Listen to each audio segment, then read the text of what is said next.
स्वागत छ आज हाम्रो नयाँ यात्राको ब्लगमा। हामी आज सुरिसानको यात्रा गर्दैछौँ। 5 जना छौँ हामीहरू।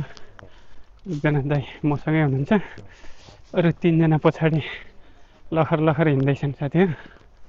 हाम्रो यात्रा सुरु भइसक्यो अनि पुरै व्यवस्था छ। फेरि यहाँ यो झोला देख्दै हुनुहुन्छ तपाईँले, यहाँ चाहिँ खाने पिउने सब छ हाम्रो।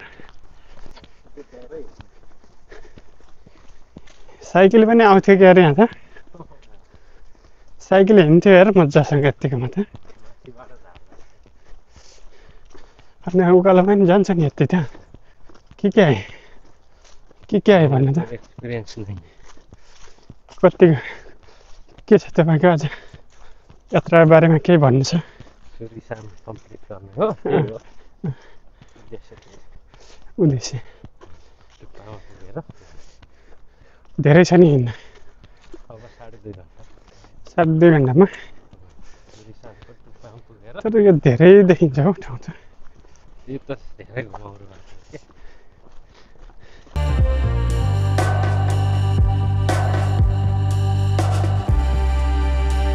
साइकल पनि आउँदो रहेछ। यो यस्तो उकालो छ। यो पहिला हामीहरू गाउँमा हुँदाखेरि यो मूल बाटो यस्तो चौडा मूल बाटो हुन्थ्यो। एकदम त्यो बाल्यकालको याद आउने दिलाउने ठाउँ छ। उकालो ओह्रालो यस्तो भुइँमा रुखको जराहरू यति बाक्लो छ नि। जङ्गल पनि घना छ क्या यस्तो चाहिँ। जाडो भएको गर्मी भएको पत्तै पाइएन। कपडा लगाएको ठाउँमा गर्मी भइरहेछ, पसिना आउला जस्तो।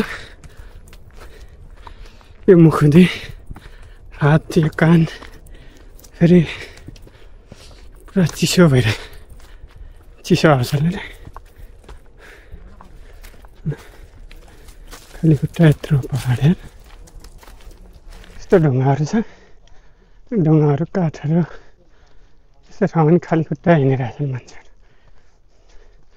खाली खुट्टा, जुत्ता चप्पल केही नलगाएर। यो चाहिँ यहाँ सिँढी बनाएको छ यो काठको। यहाँ जङ्गलमै भएको चिजहरूलाई सदुपयोग गरेर यो किल्ला गाडेर टक्क सिँढी बनाएर। थाक्यो।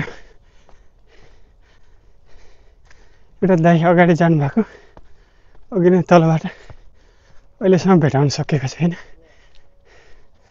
कहाँ पुग्नुभयो भन्ने पत्तै छैन। फुसङबङ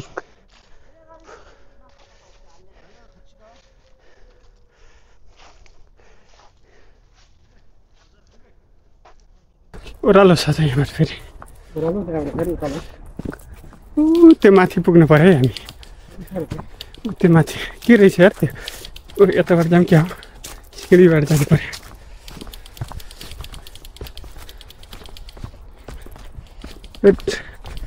यो चाहिँ काठकै यसरी काठ जङ्गलमै पाइने कुरालाई सदुपयोग गरेर होइन।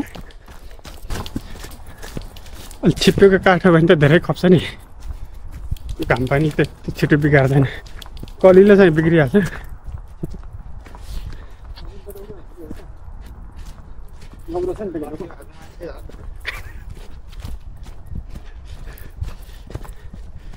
गुल्टी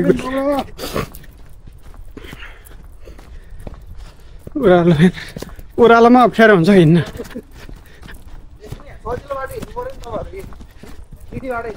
सिँढीबाट नि त्यस्तै त नि।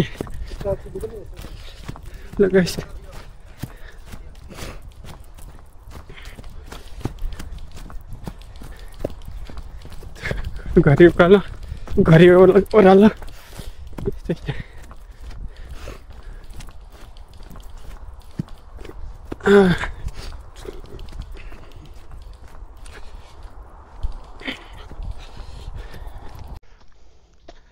अब हामी एकदमै टपमा जाने क्रममा छौँ। कस्तो भिरालो छ बाटो के को पाइप हो खै यता हट। यो अस्तिको पानीले होला कि यस्तो बाटो बिगारेको यो पानीको पाइप त यो होला पानीको पाइप यो होला सायद ठाडै उकालो रहेछ ठाडै उकालो यार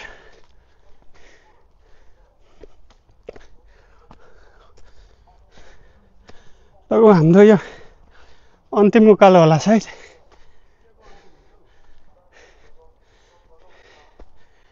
अब यस्तो उकालो आउँदैन कि यो कटिसकेपछि भन्ने मेरो ठम्याइ छ साँच्चीकै पहाड चढ्न आस्तो त अहिले भयो त यो उकालोमा हिँड्दाखेरि त सास बढेर गाइस यस्तो उकालो छ ढुङ्गा त्यस्तै छ कचाक र कचुक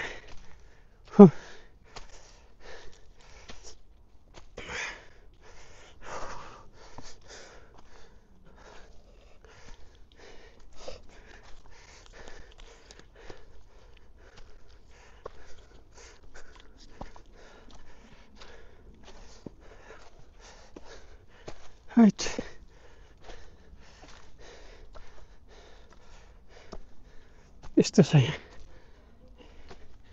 यहाँको अवस्था साँच्चै ठाडै उकालो रहेछ यहाँ तर मान्छेहरू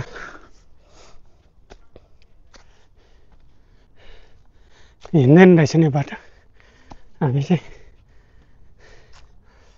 पहिलोचोटि पनि हो यहाँको त्यही भएर यो यस्तो बाटोबाट आयो